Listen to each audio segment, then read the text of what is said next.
Muito bom dia! Bora lá falar sobre o luto.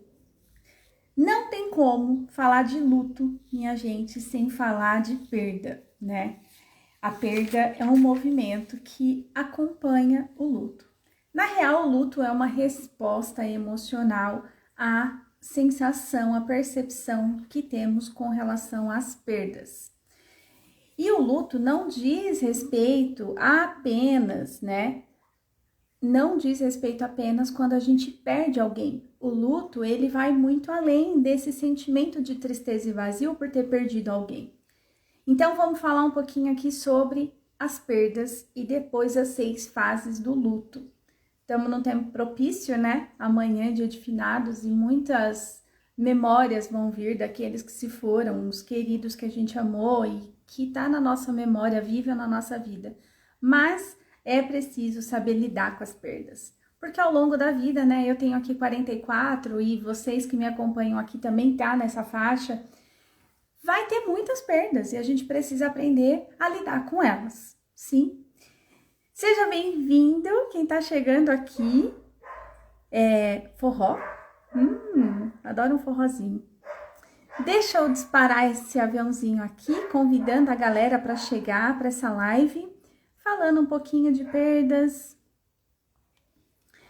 Como eu trabalho com relacionamento, eu costumo dizer, né, que é preciso se preparar para as perdas. Namoro é feito para acabar, seja para mudar de fase ou para mudar de par, e as perdas, elas são inevitáveis. Então, bora lá. Então, o que acontece com relação à perda? Independente de ser alguém, um emprego, independente do que se perde, a perda gera dor. É um mecanismo natural, né? Quando perdemos algo, gera dor. Dói mais ou dói menos, mas dói. E o nosso cérebro, ele é programado para fugir da dor e buscar prazer. Então, esse movimento da perda, muitas vezes, acontece da gente evitar viver o luto. A gente tem agora, nessa era que a gente vive, uma ditadura da felicidade. Um positivismo exacerbado, muitas vezes. Parece que sofrer a perda de alguém, ou de algo, ou de uma situação, é algo errado. Parece que é errado sentir tristeza. Parece que é errado chorar um vazio. Parece que é errado experimentar esse movimento de depressivo, né? Um movimento de interiorização. Então, é uma ditadura da felicidade que é imposta. E quanto mais as pessoas ao nosso redor e nós mesmos, muitas vezes, imersos nessa ditadura, julga errado, julga inadequado esse sentimento da perda, ele é adicionado uma camada extra de sofrimento, porque daí vem, além da tristeza, do vazio, que já é inerente ao luto, vem aquela sensação de culpa, de vergonha, de uma aversão da sua própria dor. Então, esse é um movimento que a gente precisa ficar bem atento e alerta para não entrar nessa maré, nessa onda da ditadura da felicidade, que tem que estar feliz a qualquer custo. As perdas são inevitáveis e as dores também são inevitáveis e são inerentes à vida do ser humano, né? Todos nós vivemos aí esse movimento. Então, como a gente lida com a perda? Fazendo e experimentando o luto. O que a perda nos causa? Como que a gente sente, né, esse sentimento de perda?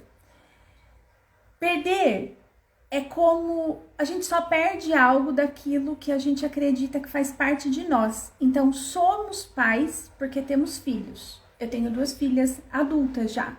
Mas quando elas saíram de casa, eu experimentei essa dor do final desse ciclo, esse luto de viver uma casa com menos pessoas, com menos bagunça, com menos tudo, porque elas foram viver a vida delas. Então, foi uma dissociação. A minha função mãe deixou de existir, ela morreu, entre aspas, né? Eu não preciso mais ficar cuidando daquelas crias como eu cuidava antes. Então, é uma morte de um ciclo, de um tempo, de uma fase. Então, somos mães e pais porque temos filhos. E quando os filhos se vão, muitas pessoas perdem o sentido da vida quando os filhos saem de casa. Não só quando eles partem desta vida, não só quando morrem, mas quando saem de casa. Somos empregados porque temos trabalho. E quando acontece uma demissão, algo de nós foi tirado. Essa ruptura gera a dor. Somos maridos, esposas, porque temos um cônjuge.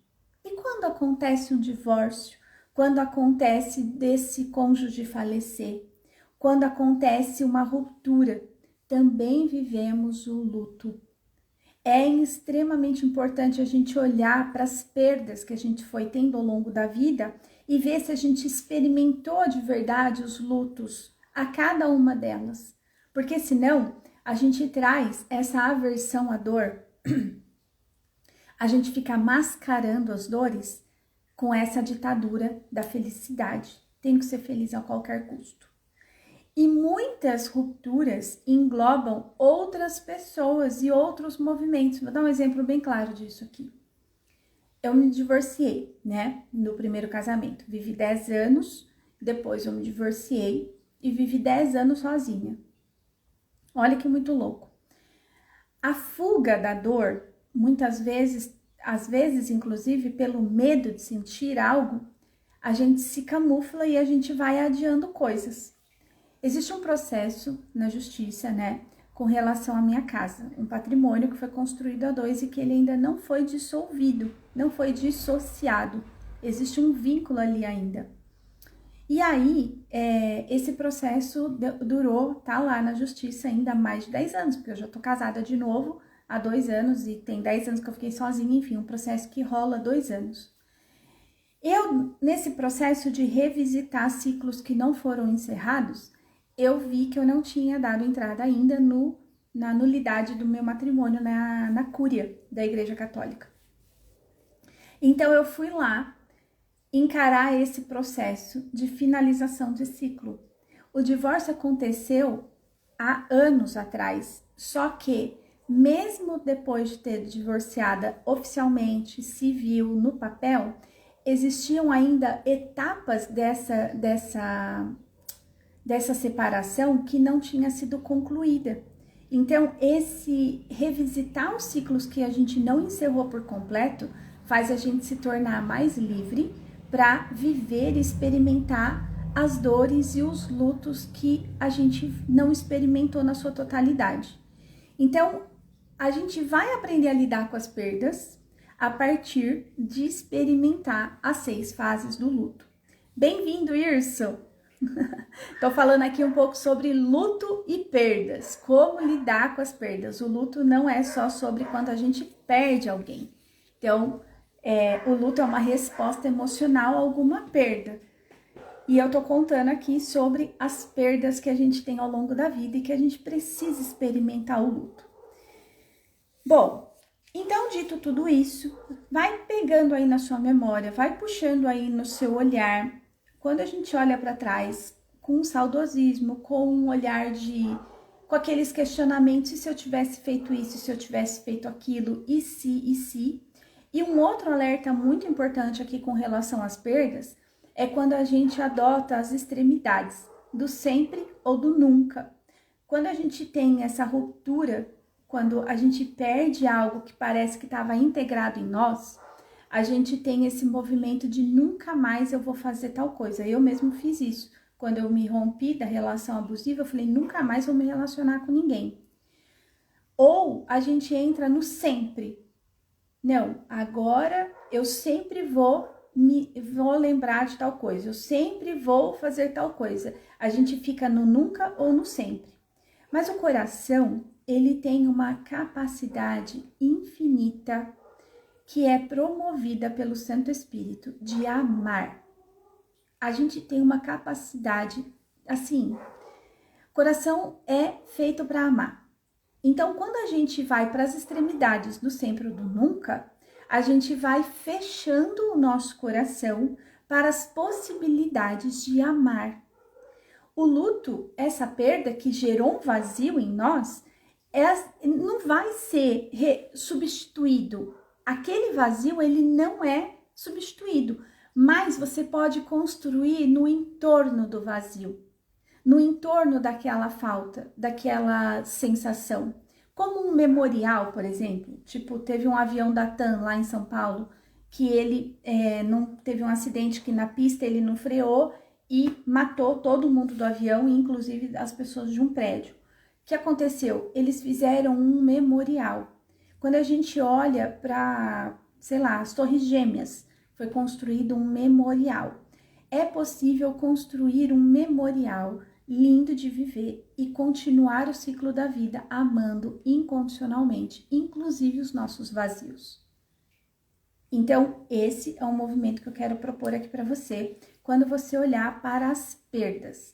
Tudo que você já perdeu ao longo da sua vida. Ó, Zé Renato chegando, querido.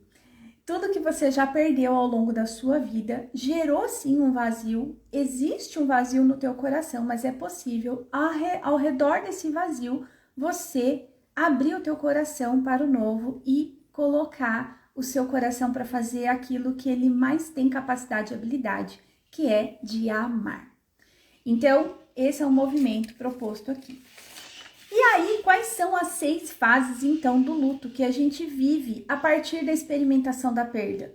Cada vez que a gente perde, a gente sente dor e gera um vazio em nós, uma sensação de ruptura, de abandono, de tristeza profunda. Seja por uma demissão, seja por uma falência, seja pela morte de um ente querido, seja por um divórcio. Qualquer ruptura que leva de nós um pedaço, fica a sensação de perda e vazio. E aí é importante a gente olhar para as 6 fases do luto. As 6 fases que eu vou trazer aqui não quer dizer uma ordem hierárquica, porque às vezes tem perdas que a gente lida com mais facilidade, mas é importante a gente observar em qual fase do luto você e eu vivemos a cada perda, tá? Então, a primeira fase é a fase da negação. É aquela fase que tem essas 6 fases, eu não lembrei de trazer o nome do psicólogo lá, é um americano que estudou isso, tá?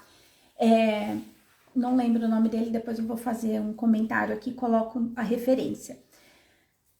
É uma fase de autoproteção. A negação é uma autoproteção. É quando você não quer lidar com aquela dor, que ela foi extrema, e aí você tem aquele movimento de isso não pode ser verdade, não é possível que isso está acontecendo comigo.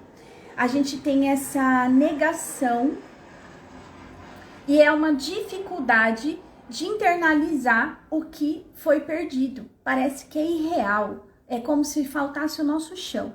Então, esse movimento da negação, se a gente olha para um funeral de alguém, né, que faleceu, o funeral, ele é a parte da internalização. É quando a gente ameniza a negação. É como se a gente precisa ver para crer que como que isso está acontecendo comigo. Bem-vinda, Lena, linda! Tô falando aqui de perdas e lutos. E então a primeira fase é a fase da negação. Natural que nós negamos aquilo que nos faz doer. Nosso cérebro, como eu falei no começo, ele nos protege da dor e nos move para o prazer. Então, a fase da negação é natural acontecer. Nessa fase da negação, muitas pessoas reagem a vícios, a entorpecentes, a drogas, mesmo como medicação de se acalmar. É um movimento de olhar para outro lado que não seja olhar para a dor. Então, é um alerta que a gente precisa ter diante das perdas nessa primeira fase, que é a negação. A segunda fase é a raiva. É quando a gente começa a se revoltar contra tudo e todos. Quando a gente questiona a existência de Deus, quando a gente questiona o outro. A gente fica num divórcio, por exemplo, né? A gente vive a raiva do outro.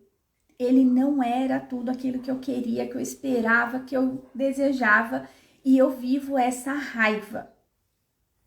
Quando alguém se divorcia e ainda sente raiva do outro, é porque ele ainda não se separou, não aceitou essa perda dentro do seu coração. Ele blindou o coração dele. É a pessoa que vive essa raiva. Assim somos, né? Quantas vezes quando eu tinha uma rincha lá com meu irmão, né? Eu tinha uma raiva. Essa ruptura de ter o irmão que eu imaginava fez eu sentir raiva. Então eu ficava ali, remoendo aquela raiva. E aí é quando a gente usa um escudo de proteção, um escudo de proteção da dor. Eu não quero sentir a minha dor, eu ataco. Então na raiva a gente tem muito o movimento do ataque. Eu prefiro fazer doer no outro do que sentir a minha dor. Então eu brigo com Deus, eu brigo com o mundo, eu brigo com as pessoas, eu brigo no trânsito, eu brigo com o médico, eu culpo todo mundo. Alguém é culpado por eu estar sentindo essa dor. Mas é uma reação, é um mecanismo da raiva. É quando eu não sei lidar com ela, eu ataco porque eu tô sentindo tanta dor que eu quero fazer doer no outro também, tá? Terceiro nível aqui, terceiro ponto do luto é a negociação. Essa é uma coisa que a gente faz muito para se proteger da dor. É quando a gente fica assim, ó. E se eu tivesse feito isso? E se eu tivesse feito aquilo? E se eu não tivesse tal coisa? Fica passando 10.000 possibilidades na nossa cabeça de negociar aquela perda. Mas deixa eu te contar um segredo, abençoada. Pode pensar o que quiser. Nada traz aquilo que você perdeu de volta. Nada traz aquilo que você perdeu de volta. Se a gente olha para o emprego, se eu tivesse feito aquelas horas extras que o meu chefe pediu, se eu tivesse feito tal coisa, não vai trazer o seu emprego de volta. Se eu não tivesse brigado com aquele meu filho, se eu não tivesse feito tal coisa, ele não teria ido embora. Não traz ele de volta. Principalmente quando a gente fica pensando sobre as pessoas que já se foram. Então, essa parte da negociação é um movimento de muito alerta, porque esta negociação gera em nós uma sensação de culpa e responsabilidade pela perda, pelo outro, pelaquela situação ter se rompido da nossa vida, ter saído daqui. Então, esse é um movimento que a gente precisa ter muita autocompaixão. Lembra que o nosso coração, ele é infinito na sua possibilidade de amar. Amar a si é o primeiro movimento de compaixão. Nós não temos todos os elementos da história daquela pessoa. Nós não somos o único elemento de ruptura. Muitas vezes, algo que está muito maior, a gente não tem todos os elementos. É uma arrogância da nossa parte achar que se eu não tivesse feito tal coisa, o outro não teria partido. É uma arrogância. A gente não tem essa capacidade de ter todos os elementos da história do outro, tá? Então, esse é um olhar que a gente precisa ficar também bastante atento nas negociações. Tá fazendo sentido aqui essas coisas para vocês? O Irso tá aqui, a Lena tá aqui, lindeza, minha mentora maravilhosa. Você que é, né, você é a rainha da experimentação, junto com a Giovana. Quarto ponto do luto é a tristeza. Vai doer, vai sentir falta, é inevitável. É extremamente importante você acolher a sua tristeza, você viver, experimentar esse movimento, não fugir. Um movimento muito, se eu pensar numa analogia para a tristeza, ela é como se fosse um mar revolto, quando a gente perde algo.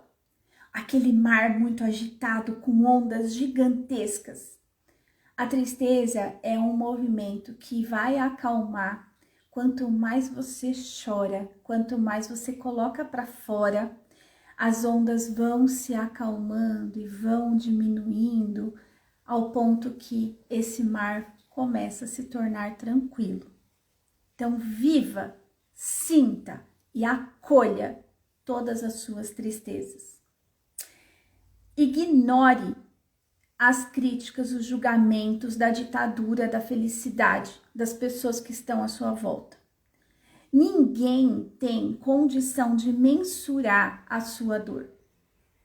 Tem uma coisa que me deixa assim, pé da vida, é quando, sei lá, tem uma pessoa de 80 anos que tá lá, doente, tinha uma amiga que viveu isso, doente, tá com Alzheimer, tá com não sei o que, tá com vários problemas de saúde, e aí a pessoa falece.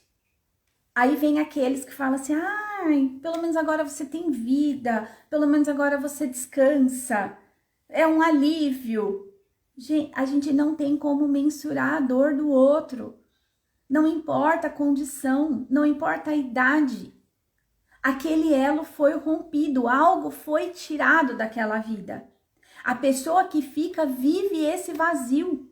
A gente não tem como ficar falando que uma pessoa de 80 anos morreu porque já viveu o suficiente. Isso é negligenciar a dor do outro. Isso é é um nível de crueldade, inclusive, sabe? A gente não tem como. Assim como uma mãe quando perde um filho, assim como quem perde um emprego, a gente não tem como mensurar a dor que ele está passando. Então, é um movimento de, se você não pode acolher, ajudar a acolher essa pessoa, deixa ela viver a dor dela, não critique, não menospreze. Esse é um movimento de amor ao próximo. A gente poder só estar na presença daquela pessoa, sem julgar o que ela está sentindo como certo ou errado, se é o suficiente ou não. É ela que sabe. O luto leva um tempo e cada um tem o seu tempo para viver aquele luto, tá? A Lena tá falando que tá fazendo muito sentido. Passei por todos esses passos com vocês no grupo das prósperas. Sim, sim. Que riqueza. Quinto passo do luto é a aceitação. A aceitação é o movimento da gente compreender que um ciclo se encerrou. É um movimento da gente olhar com amorosidade. Sim, eu lembro de tudo que eu vivi, as delícias que eu vivi no relacionamento. Meu relacionamento, ele não foi 100% abusivo. Houve momentos bons. Nos trabalhos por onde eu passei, não houve só eu mando, você obedece. Houve muitos movimentos positivos. Então a gente olha para essas rupturas, para as pessoas que passaram, pelas situações que passaram, como um ciclo que foi encerrado. Esse processo da aceitação é um processo que eu aceito e me desapego, é uma dissociação. Então não quer dizer que eu não vou sentir saudade, ou uma mãe que perdeu um filho, ela não quer dizer que ela não vai sentir saudade, só que a vida, ela é muito mais valorosa aos olhos de Deus do que aquela que já se foi. Muitas vezes a gente insiste, né, em ressuscitar mortos e sepultar vivos. Eu, inclusive, vou ter um texto sobre isso mais adiante. Porque é uma natureza humana. A gente a gente quer devolver a vida àquele que já morreu para tentar resgatar ou recuperar um tempo perdido de algo que a gente deixou de fazer. Então, abençoada, abençoado, já foi. Tipo aquele ditado, Inês é morta? Agora já era.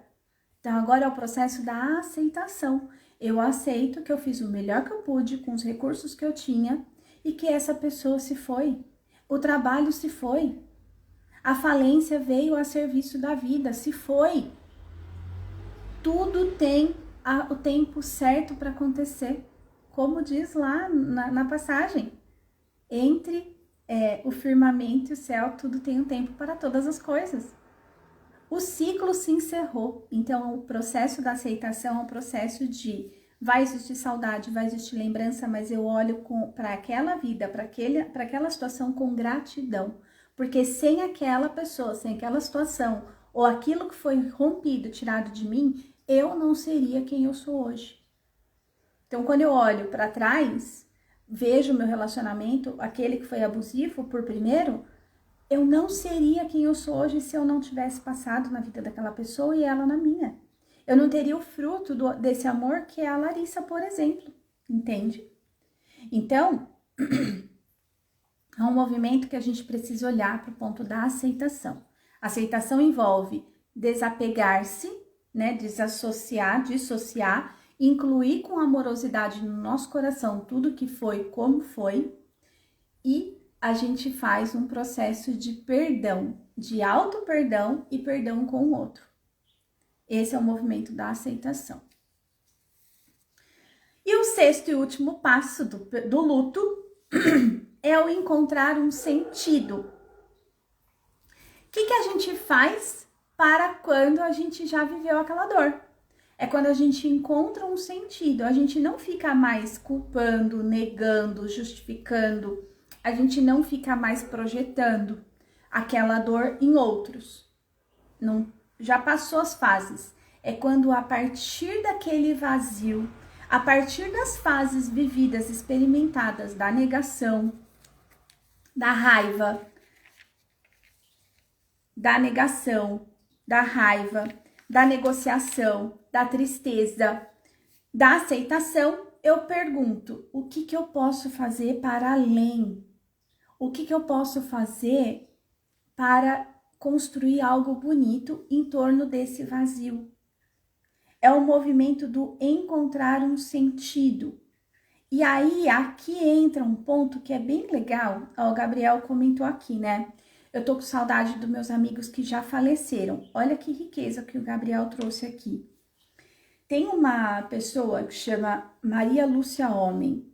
Tem um vídeo dela lá no YouTube que ela diz assim, ó, que viver o luto passa por incorporar em nós um traço de quem a gente perdeu.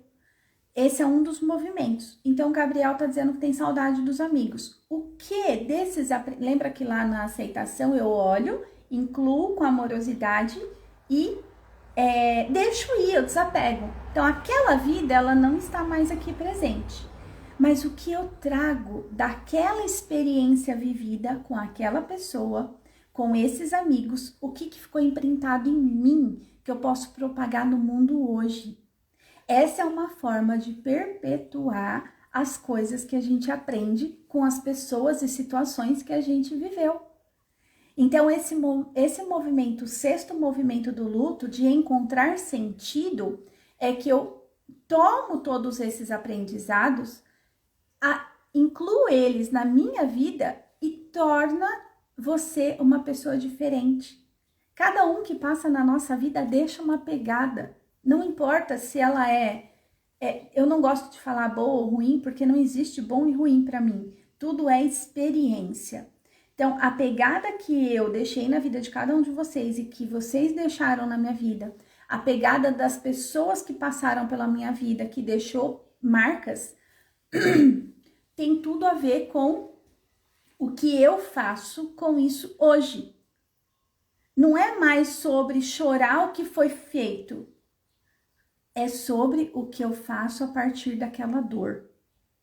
Como eu sou hoje, quem eu sou a partir de ter experimentado cada uma dessas fases do luto. E eu posso sim propagar para o mundo elementos que eu trago da história, daquela vivência, daquela experiência, daquelas pessoas. Faz sentido isso aqui para vocês? Deixa eu ver, vocês estão escrevendo aí. Eu nem vi o tempo passar, né? Eu sou assim. Bom, meia hora. Eu falei que eu ia fazer lives curtas e direto ao ponto. Então, resumo da ópera. O luto é uma reação emocional às perdas. Não diz respeito só a quem perde alguém, uma pessoa, um ente querido. Olha só, um exemplo disso, a Lena que tá aqui com a gente, né? A Lena é uma riqueza, uma mulher de 50 e tantos anos, né? 57, 58, eu não lembro agora. E ela passou um ano na comunidade. Ela viveu o luto da Lena que ela era para a Lena que ela é. E esse luto que ela viveu, essa mudança de fase que ela viveu, impactou no relacionamento. Olha o que vai acontecer agora, e pega aqui essa chave, sua lindeza. o relacionamento vai passar por um luto. Mesmo casada, a Lena e o esposo vão passar por um luto. Por quê? Aquilo que era foi tirado e tá vindo algo novo. Então a gente demora um tempo até se adaptar a essa nova realidade. Os casamentos mudam de fase e cada fase o luto é vivido, experimentado. A gente sente saudade de algo que ficou para trás. A gente sente a raiva, a gente sente a tristeza, a negociação. E se ele tivesse falado? E se eu tivesse ouvido? E se? Aceitação. Só que as fases do luto, quando a gente ainda está na presença das pessoas que estão mudando, elas passam muito mais rápido. Mas é preciso ficar atenta para as fases do luto, que aí a gente vai vivendo, experimentando essas fases e evoluindo, incluindo com amorosidade, tudo que tem o direito de pertencer. Então, o luto, ele é uma resposta emocional a uma perda, não é só sobre perda de pessoas, de situações, de coisas e de tudo, fases, e ele vive e a gente experimenta as perdas, a gente lida com as perdas de uma forma muito mais fluida para a vida quando a gente experimenta e vivencia as fases do luto. Para a gente vivenciar essas fases do luto com mais paz interior, com mais tranquilidade, a gente vai precisar tampar os ouvidos para as críticas que vêm do mundo externo, que tem essa imposição da felicidade de uma ditadura, que você tem que ser feliz a todo custo, e desse positivismo exacerbado, que é tipo, levanta, sacode a poeira e dá a volta por cima. Nem sempre vai ser assim. Respeite o seu tempo. Acolha os seus sentimentos. Porque se a gente dá ouvidos a todas as críticas, vai gerar culpa, vergonha e aversão à dor, ao viver o luto. Então, esse é o movimento que eu proponho aqui para vocês. Comenta aqui embaixo se isso fez sentido para vocês. Se vocês conhecem alguém que está passando por perdas, por lutos, manda essa live para essa pessoa. Compartilha, faz um gesto de amor para ela viver, experimentar e saber que existem 6 fases e que tá tudo bem viver cada uma delas, tá bom? Beijo grande no coração de vocês, lindeza, e até qualquer hora. Tchau!